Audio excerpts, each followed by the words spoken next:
Hey guys, we actually had a vlog for you guys, and I will link to it below for those of you guys who are interested.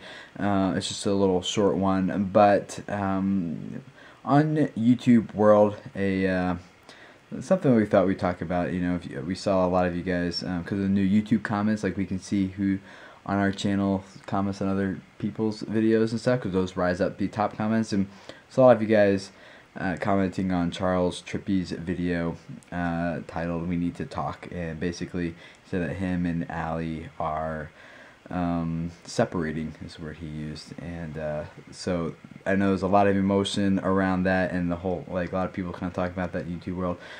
So whether or not you've seen that or not isn't really as important, but Dan and I thought that we would just kind of put today's vlog kind of on pause, kind of. It's still down there, link below if you guys want to go watch it. But I thought it might be more important to maybe talk about marriage and love and divorce and all that stuff. Not as experts. I mean, we both want to talk about this very humbly. Is that the word? Full of humility. We've only been married for almost 8 years. This will be 8 years. And so we're clearly not experts on this at all. A lot of people go into marriage like with this idea that like it's gonna be awesome and amazing, and they're so in love, and it's gonna be this way forever. Disney. Yeah, Disney has really painted a picture of, you know, and they lived happily ever after, right? And we grow up as kids really believing that story, and that expectation. Of course, it's not just all Disney's fault, but you know, they play into that certainly. We just thought we'd share with you guys a little bit about our stories because we shared with you guys already in the just past couple of days that, you know, we broke up when we were dating. Even since then, like, obviously got married, and like, it hasn't been like perfect marriage, you know. Nobody has a perfect marriage. No. If someone on YouTube actually said this, like someone that you guys would probably know also. On YouTube, I was talking with him, and he said he was just like surprised that Dan and I actually broke up, and he was like, "Oh, you guys just seem like you're perfect for each other," as a lot of people thought about Charles and Alli, right? And I was like, "No, we're not perfect for each other. Like, there's no such thing as a perfect couple, because there's no such thing as a perfect person, right? Like, so if you take two imperfect people and put them together, you don't get a perfect couple. You get a bigger mess than you had if they were by themselves." So you know? true. Yeah. And so, to be totally honest with you guys, Dan and I are actually coming off of a struggling part of our relationship just actually kind of recently. There's a couple of things that help us, but one of the things is believing actually that divorce is not an option. It's not on the table. And that doesn't cut out issues. Like, that doesn't make it easier. But for me, one thing that it does give is just that confidence that we are going to work through things. Yeah. And that we're not going to give up. Right, because like you said in one of our, like, a couple of days ago, we were talking about our breakup and why we broke up. It's like, you're just, like, there's not a better person out there, you know? It's just going to be, like, you're going to, whoever, like, if you break up with someone, you divorce someone, it's like you get together with someone else later, and that person's not going to be perfect either. He's just going to have a new set of struggles and issues to work through. So, like, for me, like, I would rather push through those issues with my wife, the mother of my children, you know, the person I devoted my life to, who I committed to in front of God. Yeah, but in front of a crowd of people, you know, like, if I'm going to push through something, might as well push through it with you, you know. So there's a couple common markers from what we understand when relationships start to struggle. One is around after you've been married for like 1.5 to maybe 3 years. We hear there's a lot of struggles happen there. In the very beginning, there's a lot of struggles too, especially if you chose to not live together beforehand, which we highly recommend. Highly recommend not living together. Right. Right. Actually, the divorce rate is way lower among couples who did not live together previously, which that's a whole interesting statistic, but we won't get into that. But anyway, go ahead. But yeah, but that very beginning, like learning to live with a new person that you've never like known all these tiny little details, and all of a sudden you know everything about that you didn't really, I don't know. Yeah, so I think we worked through some of that personally when we were dating, you know. But we definitely had our struggles at the very beginning. Yeah, and that's a big rough patch. And then the next big bump that we hear is common, and this is one we kind of just went through kind of on the tail end of, not completely, but working through it, is That around 7-year yeah, mark. 7-8 year mark.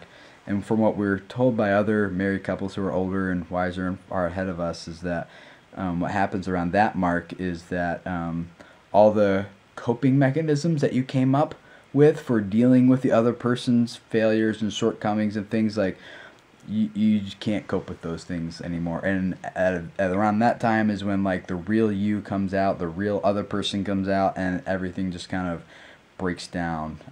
And I feel that's kind of what happened with us too in some ways. We're on the upside of things now, Mm-hmm. so no comments of like, oh, now they're gonna. No, we're definitely on the upside, and I think part of it is also like if you guys think back to just who you were, like maybe 2 years ago, certainly 5 years ago, you were a very different person. Like you are a different person now than you were then, and so when people get married and then after they're in it for a couple of years, they're like, oh, well, you're just not the same person you used to be. Like, I haven't changed, you've changed. Like, that's BS. You've both changed, right? Like, neither one of you are the same people you used to be. And so for us, like, the goal is we're going to change, so let's change together. And rather than me trying to just, like, figure out, like, what I want and how I can change this best for me, is like, how can I become the person that Dana needs? And if I think that and she continues, how do I become the wife that Tim needs? Then we both end up meeting each other's needs better that way than if we were both trying to just extract, things from the other person to meet our own needs. Like, how can I use Dana to meet my needs, Marriage is so much more than just trying to marry the person that you're in love with and have all these emotions about and everything, because, like, this isn't about me. Like, I definitely go through my spells of being super selfish and, like, wanting my way or just being lazy and not wanting to do anything and wanting somebody else to take over. And but then that's when I have to give myself a check and see where I am. And that was part of going on my retreat a couple of weeks ago, or a few weeks ago, was just like kind of trying to just reel myself back in and figure out what was going on with me. A lot of people go into marriage with like the goal of like happiness and think that the marriage is supposed to make them happy. And if you go into marriage with that attitude or that belief, like, yeah, it will fail because it won't make you happy. But instead, like, we go into this with the goal of like how marriage can help build us to be stronger people. Maybe as a kind of example, like, we shared with you guys how the son that's Dana's pregnant with right now has a cyst on his brain, and so we could look at that as like something that's really bad that's happening, or this is like a test, like, can we grow past this test and past this? Not because we're bad people or failures if we don't, but like this is to help strengthen us, and it's just a challenge that will help us grow to be like to the next level. And so if we see like all the difficulties in our marriage that Dana and I have, like that, rather than like, oh, I'm just not happy, I'm gonna bail, kind of like what dating sets us up for, it's like, I'm going to be in a relationship with this person until it gets too difficult, then I bail, I go to the next person until it gets too difficult, then I bail. That pattern just sets us up for divorce. So rather than like engaging in that type of mindset, we are we're saying, no, like the difficulties are here to make us better, we can work through them, and they, if we're going to be growing and changing anyway, like I said, like we might as well do that together. And like I have a choice in the type of person I grow to become. You have a choice in the type of person you grow to become, and we can choose to grow together rather than to just kind of like. So like we've gone to a Bible study recently, like over the past few years, we choose to go to a Bible study together. So we're both learning the same thing at the same time, instead of going our separate ways and learning stuff, which we have done. But then we always come back together and talk about those and discuss it and kind of just dig through it and see the truth in it and everything, and learn more together about it. The other thing that really has stuck out to me that we have both really held to through our marriage is whenever we're having issues, we talk to each other about it. We don't go and talk to somebody else about it unless there's something big that we feel like we need to go to a counselor about, and somewhere that is neutral. We've never gone. I have gone to counseling before. By myself, not with her. And it's a good thing. Like going to counseling is a good thing for you to get help. It's not a bad thing to be ashamed of. but we never go to a family member or to a friend that just knows one of us, because it's going to be very much one-sided. And then you usually forget to go and tell them all the great things. Yeah, oh, the bad stuff's over. We're great now, you know. But they're still mulling over the... Yeah, they're like Tim's bitter. terrible because he did what to you, you know? Right. And so... Especially like our parents. Like, we don't talk to our parents about this stuff. Because, like, if I go to my mom and say, I'm really struggling with my marriage with Dana because she is doing this or is like that or whatever. Like, our parents, both of it, like, it's just natural. They will instinctively want to protect us and they'll side with us, rather, you know? And then once the conflict between us is over, like, our parents, like you kind of said, like, they don't know that, or they're still thinking about, like, it taints how our parents perceive our spouses. Yeah. So or your friends even. Yeah. Too. Like if you go and you talk to one of your friends and like, oh, like Tim did blah, blah, blah, blah, blah. And then the next time you like want to go and get some like actual helpful advice from them, they're still going to be bitter about what he did before. And they're going to have like not great advice. Even though marriage has those tough choices that you have to make and challenges that you're going to be going through, like it is still totally worth it to get married and to find someone that you can go through life together with, because there's nobody else that I trust more than Tim, and there's no one else that I want to go through life and experience all these like amazing things, like especially like having kids and raising them up and talking about future generations in our family, and I feel completely blessed to be married to Tim. I'm gonna cry. But it's true. Because I am so like how Tim was saying earlier, like you change over the years. You both do. You grow. You learn things. You experience things. I have absolutely loved watching Tim grow over the last 2 years, especially since we moved to Cincinnati, and having a husband that is willing to get out there and challenge what you believe and the way that we do things, and find out what is best or better, and I don't know. So yeah, we've had our struggles, but I love you. Thank you. I love you too.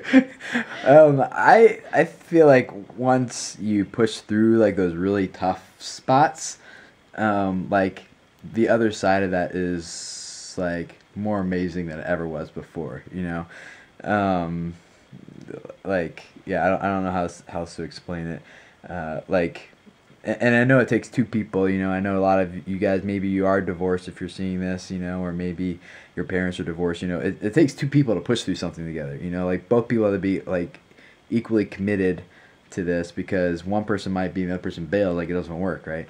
But we found for us that every time we push through like one of those difficult patches, whether it lasts for like an afternoon, a week, month, you know, even like a period of time in our life, like it seems like the bigger the struggle, the greater the reward is relationally on the other side of that. Dana and I are certainly, again, we're not experts at this, and the longer we're married, the more we realize that we are definitely not experts at this, and which is good, because I mean, hopefully it means we're increasing in humility towards each other, and pride is lessening. Yeah, and the less pride you have, then the more like you're willing to work through stuff, and the easier it is to kind of work through stuff. I don't know. It just seems all backwards. Actually, like the longer you're married, you think the better you'll be at it, but it seems like the more you realize how bad you are at it, and you get better at working through stuff, I guess.